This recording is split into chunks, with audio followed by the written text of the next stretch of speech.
যি 5টা উপনিৰ্বাচন অসমত হৈছিল তাৰ আটাইকেইটা নিৰ্বাচনতে ভাৰতীয় জনতা পাৰ্টি UPPL আৰু অসম গণ পৰিষদ দলৰ প্ৰাৰ্থী জয়লাভ কৰিবলৈ সক্ষম হ'ল।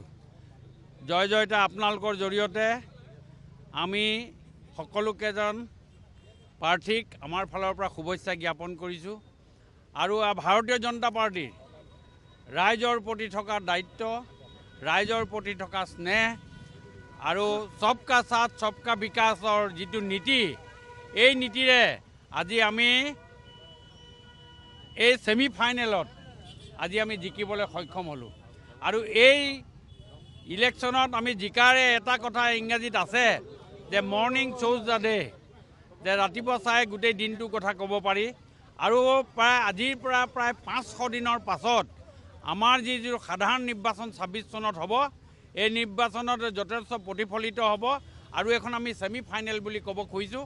আৰু এই ছেমি ফাইনেলত এই বৃহৎ যিটো জয় হ'ল, তাৰ ভিতৰত আমি চামগুৰি সমষ্টিটোত আমি যিটো কংগ্ৰেছৰ আৰু ৰকিবুল হুছেইন ডাঙৰীয়াৰ যিটো দুৰ্গ আছিল, 1 চনৰ পৰা যিটো সমষ্টিত তেওঁ জিকি আহিছিল, সেই সমষ্টিটোত আমি তেখেতসকলৰ দুৰ্গ ভাঙি আজি আমাৰ ডিপ্লুৰঞ্জন শৰ্মা ডাঙৰীয়া জিকিবলৈ সক্ষম হ'ল।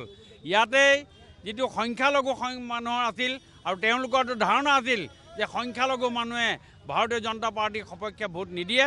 আজি এই ডিপ্লুৰঞ্জন শৰ্মাৰ চামগুৰি সমষ্টিয়ে প্ৰমাণ কৰিলে যে আমাক সংখ্যালঘু ব্যক্তিসকলেও আজি ভাৰতীয় জনতা পাৰ্টীৰ সপক্ষে ভোট দি ৰকিবুল হুছেইনৰ দুৰ্গক সহায় আৰু ৰকিবুল হুছেইনৰ যি অত্যাচাৰ, ৰকিবুল হুছেইনে যি ধৰণে আপোনাৰ শাসন কৰিছিল, সেই শাসন ভাঙি আজি ডিপ্লুৰঞ্জন শৰ্মাক চামগুৰি সমষ্টিৰ পৰা জিকাবলৈ সক্ষম হ'ল।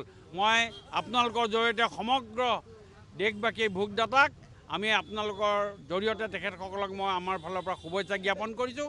তাৰ লগে লগে মহাৰাষ্ট্ৰত আমাৰ যি ৰিজাল্ট হ'ল, এই মহাৰাষ্ট্ৰৰ এটা ইমান ডাঙৰ এখন ষ্টেটত আমাৰ আজি 288টা ছিটৰ ভিতৰত আমি আমাৰ মিত্ৰজোঁটে প্ৰায় 20টা ছিট আমি পাবলৈ সক্ষম হৈছোঁ। জয়তে এই শুভখনত সকলোকে মোৰ ফালৰ পৰা শুভেচ্ছা জ্ঞাপন কৰিছোঁ।